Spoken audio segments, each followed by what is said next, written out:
into any of that. For those of you watching on YouTube, please subscribe to the channel, like the video and share it if you can. Really helps us get in front of more viewers. And for those of you listening on Spotify, Apple, or any other podcasting platform, please follow and give us a 5-star review if you can. Again, with the algorithms, really helps get us in front of more listeners and obviously bring more fans to the pod.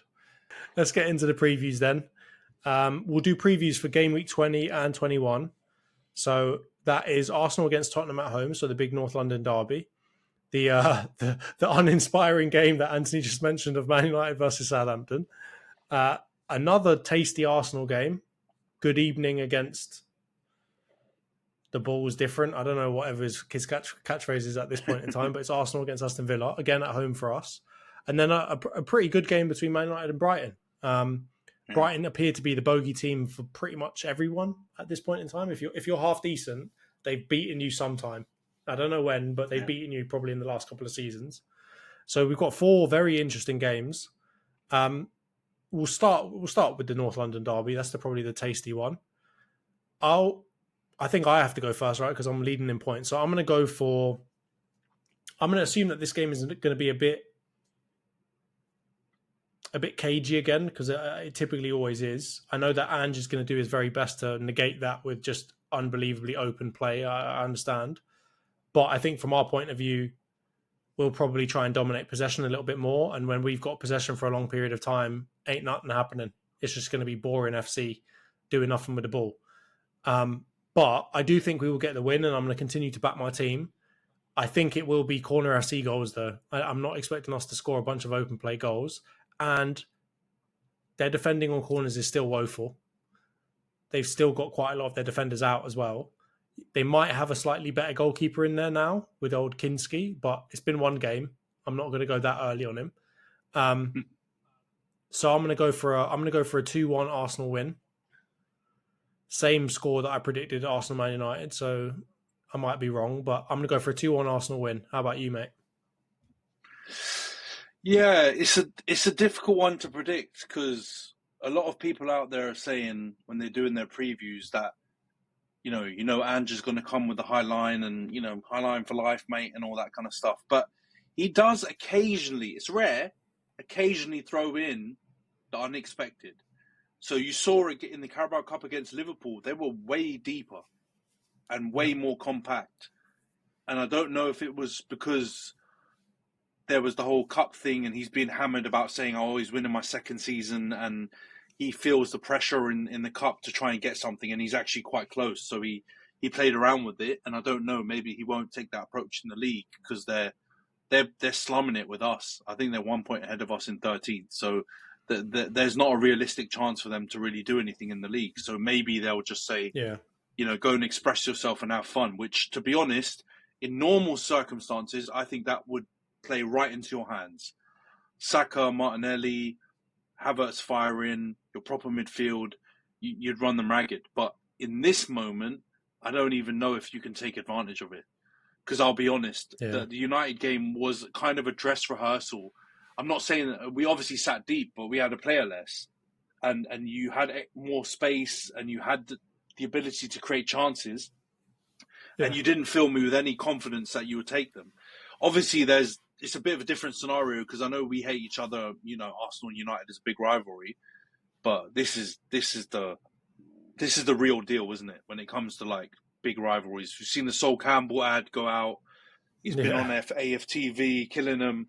Like, they're not going to want to lose this. So I weirdly think this will end up being a draw, which screws me, because I want you guys to win so that you can catch up to the scumbags who drew yesterday. But I just don't see it happening. I think it might be a high scoring draw. It might be 2-2. I'm going to go with 2-2. I'm going to go for a Desmond, but I hope you guys do win. But I think it's not going to be. I don't hate your 2-1 shout. It could easily be 2-1 either way as well. But I think I'm going to go for 2-2, because I feel like I don't know if either of you at the moment are showing enough conviction to like take this game by the scruff of the neck and go and win it. So I'm going to go for a draw. Gotcha. Yeah, no, I think it's a fair representation. I do think, obviously, it's a mad one as well because we've both got loads of injuries. Like, I'm looking through the list of injuries now; it's mental. Like, we've got Calafiori, Ben White, obviously Tomiyasu, Nwaneri, Saka, and Gabby Jesus all out. They've got Vicario, Forster, Davis, Romero, Udogi, Van der Ven. Bentancur's out again after whatever the hell happened to him. I really hope he's okay because that looked mad weird. He's out as well. Yeah. Odebear's out, obviously. So you've got a lot of people in, like second string players in these 11s, in these predicted 11s. So it's going to be a weird one. It's not. I don't know if it's going to be quite the classic that we've seen previously, but it could. Like I've always said, quality teams or quality teams can actually make for the most exciting football. Arsenal somehow are both quality and not exciting, so there's not even anything I can say about them right now, but maybe Spurs will make up for it. Who knows? But anyway, let's move on. Man United, Southampton. So that's at home for you lot. Let me check what kickoff is that. Is that a 3 p.m. kickoff Thursday. or what? Is that going to be televised? Oh, it's on Thursday. It's going to be Thursday. Yeah. I forgot about all these crazy games in the midweek, but yeah, that'll be televised as well on TNT, I believe. So we'll be able to watch that game. I'm looking at the team form here now. They're coming off a win against bloody Swansea, but they did get absolutely battered by Brentford and lost to Crystal Palace, West Ham, and drew with Fulham. So they're not in exactly the greatest of form, and obviously they're slumming it with 6 points on the bottom of the table. So you've got to go for a win here. I'm going to go for a Man United 3-1 win. I think there'll be maybe a goal from Tyler Diblin or somebody like that. He's pretty decent. But yeah, defensively, they absolutely stink. I don't care if Harwood Bellis can get in the England team. I don't care if they've got Ramsdale because everybody else in that defence, unfortunately, stinks it up. So yeah, I think it'll be 3-1. I don't think it'll be the most scintillating game of football, but I'll go for a win for you lot. What do you think? Yeah, you've stolen my score, you jammy, because I was going to go 3-1. I don't think we'll get a clean sheet, although I have been more impressed with our defence in recent games. I know we've conceded goals, but we've been up against Liverpool and Arsenal in back-to-back games, so I don't think it's any shame in conceding some goals. But overall, I think we've done really well in keeping those scores down. Actually, so I think we'll do okay on the defensive side again. I think they probably might score a goal. They may even go ahead. But I do think another thing that we didn't mention was we've gone ahead in quite a few of those recent games, which have given us a good launch pad to like stay in there, get draws. Obviously, with the Arsenal game, get a win in the end. And I feel like this team is still too fragile to go behind. So I think we're going to win the game, but I'm going to go for a 4-1. I think we'll score a few more goals than we have in recent weeks. But yeah, I don't see us keeping a clean sheet. I think Southampton will get something from somewhere, either a moment of brilliance from a Dibbling or someone like that, or a jammy goal somehow. Yeah. But yeah, I see us getting a win. Yeah, so I'm gonna go 4-1. Gotcha. Yeah, I mean, if you can score 4 goals, that would be good because you've only done that a couple of times this season. It hasn't been the highest scoring in the Premier League so far. But let's be honest, when you last faced them, you beat them 3-0. So it wouldn't be crazy to be able to do that, and that was at Southampton Stadium as well. So yeah, I think there should be a comfortable Man United win there. And speaking of comfortable, let's talk about the exact opposite here. Let's go for Arsenal against Aston Villa. Oh my God. I mean, Arteta's got the potential to come out of these next 2 fixtures in the absolute mud. If you lose to Tottenham and then you go and lose to Good Evening, who everyone has been comparing you with for so long now, you could come out of the back of these 2 results having an absolute mare. So it's going to be a tough one. I think. I mean, how have Aston Villa been doing recently? Let me have a little look. I don't think they've been lighting things up necessarily, have they? Oh no, they've been all right. They've been a bit better in recent weeks, but overall this season they've been quite inconsistent. They've been completely been pulled into this slightly above mid-table cluster, which you didn't kind of expect them to. So yeah, it should be interesting. Yeah. I mean, they're coming off of a couple of like decent-ish wins and then a draw against Brighton, but they did get absolutely pumped by Newcastle. I remember that game was mental. Newcastle actually absolutely took them to the cleaners, but I mean, Arsenal stink as well at the moment. So I think this could end up being a draw, you know. I actually think I could see this being a 1-1. I know that it's a weird one because like in our last head-to-head, like they probably deserved to win, but we ended up winning. And then last season, whenever we played them, it always felt like we deserved to win, but they ended up winning. So it's a really difficult fixture to call. But I just don't think there's enough in it between these two teams. I think Arsenal are really stinking it up, and I don't think Aston Villa are shit enough to just concede the type of goals that they need to concede for us to win. So I'm going to go for a. Do I go for a 1-1 or a 2-2? I'm going to go for a 1-1. How about you? Yeah, it's a tricky one. I think Villa have been really hard to predict this season. I'm not going to lie. I like some of their dealings that they've done. I heard Didn't they just buy Marlon or something, right?